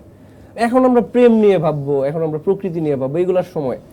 এখন তো আমরা রিটায়ারমেন্টে যাব না, আবার সেই শৈশব নিয়ে কয়েন সংগ্রহ করা, মার্বেল খেলা, এগুলো এখন করব না। প্রত্যেকটা জিনিস এটা সময় আছে। আচ্ছা, আদর্শ জীবন সঙ্গী মানে আপনার কাছে আমার বউ। আদর্শ জীবন সঙ্গী মানে আমার বউ, এটা নিয়ে আর কোনো আলাপই নেই, অ্যানসার এনে ফুল স্টপ। বাহ, তাহলে আর এই বিষয়ে কথাই বাড়াচ্ছি না। এদিকে বলছিলেন যে যদি আসলে সরকার পরিবর্তন না হতো, জায়গা হতো আয়না ঘরে, তো আয়না ঘরে যদি একটা নিমন্ত্রণ পেয়ে যেতেন কি হতো? ও, এটা আমি শুরুতে এটা ব্যাপার বলতে চাই যে এই আয়নাঘর নিয়ে আমরা অনেক রসিকতাও করি, কিন্তু রসিকতা মানুষ করবে, আমি যদি বারণ করি তারা বিরত হবে সেরকম না। কিন্তু আমাদের ইন দ্য মেইন টাইম আমাদের এটাও মাথায় রাখতে হবে যে তারা যে এক্সপিরিয়েন্সটার মধ্যে দিয়ে আসছে সেটার প্রতি আমাদের একটু সহমর্মিতা দেখানো দরকার। আর এই জন্য যদি এরকম হয় একদিন বা দুই দিনের জন্য আমাকে যদি ইনভাইট করে আমি যাইতে চাই, কারণ আমি একজন অ্যাক্টর এবং অ্যাক্টর হিসেবে আমার এই যাপনটা আমাকে কাজে দিবে। এবং সবথেকে বড় কথা হচ্ছে যে তারা তো মানুষ, তাদের সাথে কি ঘটছে। আমি একদিন যদি যাই তাহলে আমি দেখলাম যে কি হয়েছে আমার সাথে, এবং আমি জেলখানায় যাইতে চাই, কোনো অপরাধ করে না। আমি বলিও আমার যে ছোট ভাইটা আছে ওদেরকে আমি বলি যে এরকম যদি হয়তো ভিতরে একটু ঘুরে টুরে দেখতে পারতাম, বা ওদের লাইফটা কিভাবে খায়, কই ঘুমায়, হ্যাঁ এরকম বিষয়। আমি এটা নিয়ে একটা ইন্টারেস্টিং গল্প বলতে পারি, মানে চরিত্রের উপর যাপন করার জন্য। আমি ময়মনসিংহ থাকি, তো এখানে মেডিকেল আছে, তো আমার পক্ষে তো কোনোভাবেই ডাক্তারি করা সম্ভব না, পড়ছি নাট্যতত্ত্বে। তো আমার মনে হলো যে একজন ডক্টর আসলে তার মেন্টালিটি কেমন হয়, তার যাপনটা কেমন হয় একটু বোঝা দরকার। সেই চিন্তা করে আমি ভাবলাম আমার যে স্টেথোস্কোপ ছিল, প্রেশার মাপার জন্য সবার ঘরে টরেই থাকে, তো আপনি হসপিটালে একজন ডক্টরের আইডেন্টিটি কিন্তু তার কার্ড না, স্টেথোস্কোপ। এটা যদি হাতে থাকে বা কাঁধে থাকে, অ্যাপ্রন অনেক সময় ডক্টররা পরে না, তো এটা যদি থাকে তার মানে আপনি ডক্টর। তো আমি কি করলাম, হসপিটালের 3 তলায় বা 4 তলায় হচ্ছে কেবিনগুলো আছে, তো ওইখানে ডক্টর রাউন্ডে যায়, রাউন্ডে গিয়ে হচ্ছে রোগী টোগী দেখে ওরা কিছু মেডিসিন অ্যাড করতে হলে সেটা করে, প্রফেসররা যায়, তো তাদের সাথে সাথে ইন্টার্ন ডক্টররা যায়। তো আমি ওই টাইমটাতে একটা স্টেথোস্কোপ নিয়ে কেবিনগুলোতে আমি ঘুরতেছি, রোগী দেখতেছি, গিয়া কি অবস্থা মা বা বাবা, দেখি ফাইলটা দেখি, ও তো নিল কাগজ দেখতেছি, আমি তো কিছুই বুঝি না, ভাষাও বুঝি না, লেখাও বোঝা যায় না, কিন্তু ডাক্তারের লেখা, আমি ডাক্তারদের প্রতি শ্রদ্ধা রেখে বলতেছি ডাক্তারের লেখা বুঝে না, ডাক্তাররা এই বিষয়ে ভীষণ প্রাউড, ওনাদের লেখা বোঝা যায় না, আমরা এরকম কিছুই লিখছি বুঝবা না। হ্যাঁ, তো ওরে বুঝতেছি না কিছু। আমি স্যার কি আসছিলেন, কয় না স্যার তো আসেন। ঠিক আছে, আপনার এখন কি প্রবলেম হইতেছে, কয় না তেমন প্রবলেম না, হালকা জ্বর আছে। তাইলে এগুলো মাথায় রাখেন, স্যার আসলে কিন্তু অবশ্যই বলবেন কি কি প্রবলেম হয়, তারপর স্যার কি ট্রিটমেন্ট দেয়। এখন ওই বেড়া কিন্তু আমার দিকে না, তাহলে তুমি আইসো কে লিখা। হ্যাঁ, আমি তো মোটামুটি বের হয়ে গেলাম। তো ঘটনা যেটা হয়েছে, আমি ওরকম একটা কেবিন ক্রস করলাম, আরেকটা কেবিনে যখন যাইতেছি, প্রথম কেবিনে আমার একটা ভুল হয়েছে, আমি হলো জুতা খুইলা ঢুকছি। ডক্টররা হচ্ছে কেবিনে যায় যেখানে যায়, একমাত্র ওটি ছাড়া জুতা খুলে না, কিন্তু পেশেন্ট বা অ্যাটেন্ডেন্ট যারা আছে তারা জুতা খুলেই কেবিনে ঢুকে। তো আমি যেহেতু জুতা খুলে ঢুকছি, আমার ব্যাকআপ হিসেবে 2 জন ছিল, ওরা বলছে তুই তো ভুল করছিস, ধরা খাইবি গা, তুই জুতা খুলে ঢুকছিস। ডক্টররা তো জুতা খুলে ঢুকে না। আমি তো তাইলে জুতা খোলা যাবে না, জুতা পরে ঢুকতে। পরে কেবিনে ঢুকলাম, ঢুকে আমি বেরোইলাম, বেরোয়ার পরেই দেখলাম ডক্টর রাউন্ডে আসছে, এবং আমি 2 জন যে রাখছিলাম ওরা পাহারা দিবে আমার, শেল্টার দিবে, ওরা 2 জন নাই। দেখলাম ডক্টর তার সাথে 10-12 জন স্টুডেন্ট, মানে প্রফেসর আসছে, ওরা রাউন্ডে আসছে। তো ডক্টর আমার দিকে তাকাইলো, আমি ডক্টরের দিকে তাকাইলাম। তো আমার কাছে মনে হলো ওই লোক বুঝছে যে এটা কে, তো আমার ছাত্র, কারণ এই ইউনিটটা ওনার স্টুডেন্ট কারা ইন্টার্নে আসবে চেনে না। তো আমি ওইদিকে তাকায় উল্টা দিকে ঘুরা যা দৌড় দিলাম। এরপর আর পিছনে আমি তাকাই না, আস্তে আস্তে গিয়ে সিঁড়ি দিয়ে ঘুরা মেডিকেল কলেজের গেট পার হয়ে গিয়ে একটা চায়ের দোকানের সামনে গিয়া পিছনে ফিরলাম যে আমার কি ফলো করতেছে কিনা। তো এরকম ক্যারেক্টারে যাপন করতে গেলে আমার যদি এরকম সুযোগ হয় তাহলে আয়না করে আমি যাব বোঝার জন্য। আচ্ছা, বেশ।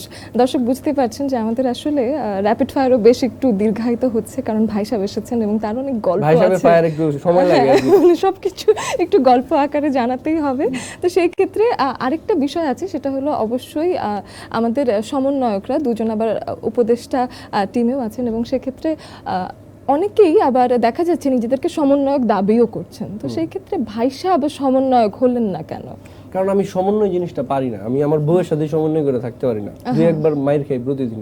তো সমন্বয় জিনিসটা এটা আমার দিয়ে হবে না, আর এই কারণে আমি সমন্বয়ক না। আচ্ছা, উপদেষ্টা পরিষদে যদি যোগ দিতে বলে তাহলে যোগ দেবেন? দিব। কি কোন বিষয় আপনি দেখতে চান? বাংলাদেশে এটা নতুন করতে হবে, কি বলে মিনিস্ট্রি করতে হবে, লাফিং মিনিস্ট্রি। আচ্ছা, হ্যাঁ, তো আমাদের রাষ্ট্র কি করে, কেউ যখন কোনো প্রতিবাদ করে তারে হচ্ছে টিয়ার গ্যাস মারে, কাঁদুনে গ্যাস, আমি ওদেরকে মারবো হচ্ছে তখন ওই লাফিং গ্যাস। ওরা হচ্ছে হাসতে হাসতে বাড়িতে চলে যাবে, আন্দোলন এখানে থেমে যাবে, তারপর পত্রিকায় নিউজ হবে যে হাসতে হাসতে রাজপথ ছাড়লেন আন্দোলনকারীরা, এই ক্রেডিট যাবে ভাই সাহেবের নামে। চমৎকার চমৎকার একটা ভাবনা। আসলে সুযোগ পেলে আপনি যদি গণভবনে যেতে পারতেন, কি আনতেন? গণভবনে গেলে আমি যেটা নিয়ে আসতাম, মানুষগুলোর নিয়ে আসতাম যে ভাই তোরা আর চুরি করিস না। এই চুরি ধামানি দেখতে দেখতে আমরা এখন বিরক্ত, যে যায় হাঁস ধরে লাইতেছে, মাছ ধরে লাইতেছে, খাওয়া শুরু করছে। আমি অনেস্টলি বলতেছি, এবং আমি এটার তীব্র প্রতিবাদ জানাই, পলিটিক্যাল ল্যাঙ্গুয়েজে যদি বলি, এটা করা ঠিক হয় নাই। এবং আমি গেলে কিছুই আনতাম না, মানুষদেরকে আমি নিয়ে আসতাম যদি সম্ভব হইতো, এটাও সম্ভব না আর কি। তাও অনেকেই চেষ্টা করেছেন যে না আপনি যে জিনিসটা রেখে যান, তো সেটাই একটা মানুষ আসলে কিছু একেবারে যে পুরো একটা জাতি যে একেবারে সেন্সলেস হয়ে যায়নি, বরং কিছু মানুষ তাদেরকে থামিয়েছেন, এটাও চমৎকার। ছাত্ররাও এখানে বেশ একটা ভালো রোল প্লে করেছেন। আরেকটা বিষয় সেটা হলো ওই যে বউয়ের কথা আসলো, যেহেতু বিবাহিত পুরুষ ভার্সেস অবিবাহিত পুরুষ, এটা দিল্লির লাড্ডুর মতো। আপনি যদি না খান তাইলে আপনার মনে হয় আমি খাইলাম না, জীবনে একটা লাড্ডুই খাইলাম না। এবং আমি দিল্লির লাড্ডু কিন্তু আসলে খাইছি, দিল্লিতে আমি ছিলাম গত বছরে, এবং এটা দিল্লির লাড্ডুটা আসলেই বিরক্তিকর একটা খাবার। কিন্তু খাওয়ার আগ পর্যন্ত এবং খাওয়ার পরে যে আপনারা, আমি বলতেছি না আপনি যদি দিল্লি যান আপনিও লাড্ডু খাবেন, কিন্তু আমি বলে দিলাম যেটা লাড্ডুটা হলো একটা বিরক্তিকর লাড্ডু, তাও খায় মানুষ। তো বিয়েটাও এরকম, আপনি ছেলে বা মেয়ে, আপনি বলবেন যে প্রেম মানে জ্বালা, সংসার মানে জ্বালা, সংসার ভাল লাগে না, সংসার বিষের বড়ি, এরপরেও সংসারে যাবি এবং গিয়া ও নিজে ওইগুলাই বলবে যে সংসার বিষের বড়ি, তুই খাইলি কেন ওই বড়ি। তো বিবাহিত অবিবাহিত এই আর কি। আচ্ছা, তো এই ক্ষেত্রে এখন হলো অনেকে ছোট ভাইয়ের গল্প আজকে শুনলাম, সজীবের নাম শিখেছি, কিন্তু যদি ছোট ভাইগুলো পরিবর্তন করে দিই এবং আমাদেরই চেনা কিছু মানুষ আপনার ছোট ভাই বানিয়ে দিই, সেই ক্ষেত্রে ভাই সাহেবের ছোট ভাই যদি হতেন ড্রাইভার আবেদ আলী। আবেদ আলী যদি হয়তো আমার ছোট ভাই, তাইলে আমি ছোট ভাইয়ের কাছ থেকে ড্রাইভিংটা শিখতাম। ড্রাইভিংটা শিখা আমি বলতাম ঠিক আছে তুমি চাকরিটা ছেড়ে দাও, তুমি অনেক ঝামেলা করে ফেলাইছো, ফ্যামিলির মান ইজ্জত মেরে ফেলাইছো, ওখানে তুমি আমারে বসাও, আমি ড্রাইভারিটা করি, তুমি যে ড্রাইভারি করছো এটা, এগুলো আসলে আমাদের লজ্জা। এবং সে যদি আমার উনি যদি আমার ছোট ভাই হইতো, আমি খুব লজ্জা পাইতাম এবং আমার আত্মবিশ্বাস কমে যেত। এই যে একটু আগে আমি চ্যালেঞ্জ করলাম যে যদিও একজনের দায় আরেকজনের উপর বর্তায় না, কিন্তু আমার ফ্যামিলির একটা লোক এই ধরনের ইয়ের সাথে জড়িত, ক্রাইমের সাথে জড়িত, এটা আমার জন্য লজ্জার বিষয় হইতো একেবারে। এবং জাতি হিসেবেও কিছু কিছু ঘটনা আসলে আমরা নিজেরা না করলেও আমরা কিন্তু লজ্জাটা ঠিকই পাই। আমাদের মনে হয় যে না, আমাদেরও হয়তো খানিকটা কোথাও না কোথাও একটা দায়ভার রয়ে গেছে, মনের কোনায় মনে হয় কোথাও না কোথাও। এই ক্ষেত্রে আরেকজন খুব ইন্টারেস্টিং ক্যারেক্টার আছে, সেটা হলো তৌহিদ আফ্রিদি। ওকে, আমি যখন এই স্টুডিওতে বসে এই যে বলতেছি তৌহিদ আফ্রিদি, এই যে উচ্চারণ করলাম, আমার লাইফে ফার্স্ট কোনো পাবলিক জায়গায় আমি ওনার নামটা উচ্চারণ করলাম। তো ওনার ব্যাপারে আমার যেটা বক্তব্য, যে ওনাকে অনেক মানুষ ফলো করে, ওনার রেসপন্সিবিলিটি নিতে হবে এবং তার জায়গায় সৎ থাকতে হবে। তাহলে ছোট ভাইকে কি বলতেন? তাহলে ছোট ভাইরা আমি এটা বলতাম যে you have to be honest, তোমাকে অনেস্ট হইতে হবে, নইলে তুমি বাসায় জায়গা পাবা না। বাসাতে বাইক করে দিতাম যদি সে ডিসঅনেস্ট হইতো। তার নামে অনেক আলাপ আলোচনায় শুনি, ব্যক্তিগতভাবে তার প্রতি আমার কোনো আক্রোশ নাই, কিন্তু আমি যখন সোসাইটির অ্যাঙ্গেল থেকে দেখতেছি যে ওই মানুষটার তো অনেক মানুষ ফলো করে, ফিউচারে প্রবলেমটা কি হয়, ধরেন আজকে ভাই সাহেব যদি চুরি করে ধরা খায়, এরপরে আরেকটা সৎ মানুষ যখন এরকম বুক ফোলায় সত্য কথা বলবে, তখন তারেও মানুষ অবিশ্বাস করবে যে ওরকম দেখছি সবাই সে বড় বড় কথা বলে তারপর চুরি করে। তো তৌহিদ আফ্রিদি ভাই উনি তো যথেষ্ট বড় মাপের একজন ইনফ্লুয়েন্সার, সোসাইটিতে তার ইনফ্লুয়েন্স আছে। এই লোকটা যখন এই ধরনের যে ঘটনাগুলো আমরা শুনি, যে ক্যাম্পেইন বা হাবিজাবি, তো এইগুলো ব্যাপার আমার মনে হয়। এবং তার কন্টেন্টের ব্যাপারে যদি আমি বলি যে উনি ওনার অনেক ইকুইপমেন্ট সাপোর্ট আছে, তো কন্টেন্টের ব্যাপারে উনি আরো নতুন কিছু ভাবতে পারে, যেখানে মানে দেশ ও দশের মঙ্গল হবে এরকম কিছু। এদিকে পুরো জাতির সাকিব আল হাসানকে নিয়ে ভালোবাসা, ক্ষোভ, আক্রোশ, দুঃখ, খুশি, কোনো কিছুর অভাব নাই। সাকিব আল হাসান যদি আপনার ভাই হতেন কি বলতেন তাকে? সাকিব আল হাসান আমার ভাই হইলে, যেহেতু উনি একজন ক্রিকেটার, আমি গর্বিত হইতাম। কিন্তু আমি ওনার জিজ্ঞেস করতাম যে আপনার ঠিক কী কারণে ওয়ার্ল্ড ক্লাস, আপনি বিশ্বসেরা অলরাউন্ডার হওয়ার পর আপনার বাংলাদেশের একটা আসনের এমপি হইতে হইলো কেন? এটা আমি জিজ্ঞেস করতাম ওনারে, এটা কি খুব দরকার ছিল? এরপরে আরেকজনের নাম আসে, সেটা হলো ছাগল কাণ্ড থেকে যিনি চেনা পরিচিত হলেন, জনাব মতিউর। তিনি যদি আপনার ভাই হতেন? ওনারে বলতাম যে তুমি ছাগল বিক্রি করতে বাজারে যাও না, ছাগল পালনের দায়িত্বটা তুমি রাখো, আর বিক্রি করবো আমি বড় ভাই হিসেবে আমি যাব, কোনটার দাম কত নির্ধারণ করতে হবে এটা আমি করবো, আমি জানি, তুমি লালন পালনের মধ্যে থাকো, এগুলো মাংস বাড়াও, এটা দাম পরে আমি বাড়াই নিতেছি বলতাম। আচ্ছা, ডিবি হারুন, ওনার ব্যাপারে বলবো, ওনার যে ব্যাপারটা আমার লাগতো, উনি হচ্ছে ওনার কথার মধ্যে একটা আঞ্চলিক টোন ছিল। তো ক্যাজুয়াল করে কথা, কিশোরগঞ্জের মানুষ, আমিও নেত্রকোনার মানুষ। তো শুধুমাত্র ওনার ব্যাপারে না, আমি যদি বলি যে যারা বর্তমানে, যারা এর আগে বড় পাওয়ার হোল্ড করছে, কিন্তু এখন তারা তাদের সেই পূর্বের ঘটনার জন্য অনুতপ্ত, বা সাধারণ মানুষ তাদেরকে ঘৃণা করে যাদেরকে, সেটা শুধুমাত্র ডিবি হারুন সাহেব না, যে কোনো মানুষ, এরকম অনেক 100, 500, 1000 উদাহরণ দেওয়া যাবে। তো তাদের উচিত ছিল এটা জানা যে তাদের কোথায় থামতে হবে। একটা মানুষের জন্য কি লাগে, এটা মানুষের চাহিদা কি থাকতে পারে বলেন তো? মানে হাজার হাজার কোটি টাকা লাগে, এই মানে এত পরিমাণ টাকা একটা মানুষ কি খায় সারাদিনে? ভাত খাবে, মাছ খাবে, মাংস খাবে। আপনার যদি বলা হয় আপনি 5,000 টাকার খাবার খাবেন সারাদিনে, খায় শেষ করতে পারবেন নিজে রান্না করে খাইলে? কি খাইতে হয়, কই থাকতে হয় এটা মানুষের? এই যে একটা অসুস্থ প্রতিযোগিতা, এইটা বন্ধ করা দরকার। এবং তারা কিন্তু একটা মানে একটা নজির রেখে গেছে যে এই প্রতিযোগিতায় এত মনে প্রাণে অংশগ্রহণ করা যায়। আবার এটাও নজির রাখছে যে এটার পরিণতিটা কি। সময় আসলে কোনো সময়ই কাউরে ছেড়ে দেয় না। প্রকৃতি খুব মানে ডেঞ্জারাস জিনিস, প্রকৃতির সাথে কেউ কোনোদিন বিরোধিতা করে পারবে না। আপনি এই যে এত বড় বড় এসি লাগাইতেছেন, টেম্পারেচার বাড়ায় দিতেছেন, এই যে নদীর পাড়ে গাছ ছিল, গাছগুলো আপনি ভাঙিয়ে ফেলাইতেছেন, ও এক সময় আপনার রিয়াকশন দেখাবেই। তো এই জিনিসগুলো আমাদের মাথায় রাখতে হবে ভাই। একদম। সুলাইমান সুখন, এই সুলাইমান সুখন ভাইয়ের সাথেও আমার একটা এক্সপিরিয়েন্স আছে। সেটা হচ্ছে যে ভাই একবার আমার মেসেজ করছিল যে তোমার কন্টেন্ট দারুণ লাগে, এরকম এরপরে গো ফরওয়ার্ড বা এরকম কিছু একটা এপ্রিশিয়েট করে। তারপর আমি বলছি যে ভাই আপনি আমার কন্টেন্ট দেখেন, এটা শুনে আমার ভালো লাগলো। তো ওনার ক্ষেত্রেও আমি যেটা বলবো যে আসলে আমার নিজের জায়গাটা নিজের কাছে পরিষ্কার হওয়া উচিত এবং যে কোনো জিনিস ফেস করা উচিত। ধরেন আমি আজকে একটা ক্রাইম করছি, আমি এটা ভুল করছি, সেই ভুলটা শুধু ভুল না, ক্রাইম। তো এই মুহূর্তে আমি যদি আপনার কাছে নিজের সাবমিট করি যে ভাই আমি এটা করছি, আমার তো এটা ভুল হয়ে গেছে, আপনারা আমার মাফ করেন, আপনারা যদি মাফ না করেন তাহলে আমি মানসিকভাবে শান্তি পাবো না। সেটা যাই হোক, অনেক বড় বড় প্রবলেম এইভাবে সলভ হয়েছে আলোচনার টেবিলে, চা খাইতে খাইতে অনেক বড় বড় প্রবলেম সলভ হয়েছে। তো আমি যদি নিজের সাবমিট করি যে আমি এটা ভুল করছি বা আমার মাফ করে দেন, তাইলে কিন্তু প্রবলেমটা সলভ হয়ে যায়। এখন মানুষ কি করে, ও এটা ভুল বলে যে চুরি আবার সিনা দুটি। তো মানুষ কি করে যে ও এটা ফল্ট করছে, এইটারে আবার জাস্টিফাই করার জন্য আরো যে অনন্ত জলিল ভাই বলে না, কেউ যদি একটা মিথ্যা কথা বলে, আবার যদি সে আরো অনেকগুলো মিথ্যা যদি বলে, তারপর সে যদি আরো একটা মিথ্যা কথা বলে, মিথ্যা কিন্তু মিথ্যাই থেকে যায়।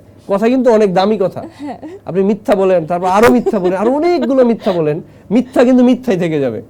একদম। উনার এটা নিয়ে হাসাহাসি করে, আমি কিন্তু হাসি না, আমি কিন্তু সিরিয়াসলি কথাটা বললাম এবং এটা আমার খুব মনে লাগছে, গেছে। না, অনন্ত জলিল কিন্তু বেশিরভাগ ক্ষেত্রে একটু গুছিয়ে হয়তো মানুষের কাছে রিপ্রেজেন্ট করতে পারেননি, কিন্তু উনি বেশিরভাগ সময় আসলে বেশ দামি দামি কথাই বলেন এবং তার বেশি অনেক ক্যারেক্টারিস্টিক্স আসলে প্রশংসনীয়, বেশ অনেক কিছুই আসলে মানুষ অ্যাপ্রিসিয়েটও করে। তো সেই ক্ষেত্রে আসলে সহজ সরল এবং আমার মনে হয় যে অনেস্ট, সৎ মানুষ, এটাই আসলে এখনকার সময়ের সর্বাধিকের চাহিদা। এবং এরই সাথে আপনি আমাদের র্যাপিড ফায়ার পুরোটা সাকসেসফুলি কমপ্লিট করে ফেলেছেন। গোল কয়টা হইলো? হ্যাঁ, ফায়ার কেমন হইলো? ফায়ার তো বেশ একদম মানে সব গুলি একদম জায়গা মতো গেছে, একটাও মিস হয়নি।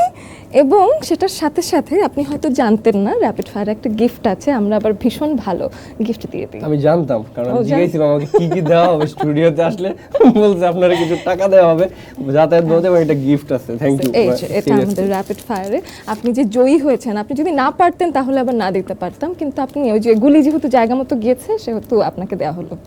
Thank you. তাইলে তো একটা পরীক্ষা হয়ে গেল আমার। একদম একদম, পরীক্ষায় আপনি ভালো নম্বরে পাশ করেছেন এবং থ্যাংক ইউ আমাদেরকে আপনার দামি সময় আমাদেরকে দিলেন। Thank you. দর্শক, এতক্ষণ আমাদের সাথে ছিলেন ভাই সাহেব ওরফে সামিউল হক ভুইয়া, এবং আশা করি আমাদের এই আড্ডাটা আপনিও এনজয় করেছেন। আগামী পর্বেও আমরা নতুন কাউকে নিয়ে এবং আমাদের এই আড্ডার নতুন কোনো বিষয় নিয়ে আমরা চলে আসব। আমাদের সব রকম কন্টেন্ট আপনারা দেখে নিতে থাকুন দীপ্ত প্লের সাথে, এবং দীপ্ত টিভি এবং দীপ্ত টিভির ফেসবুক এবং ইউটিউব পেজের সাথেও কানেক্টেড থাকবেন। আল্লাহ হাফিজ।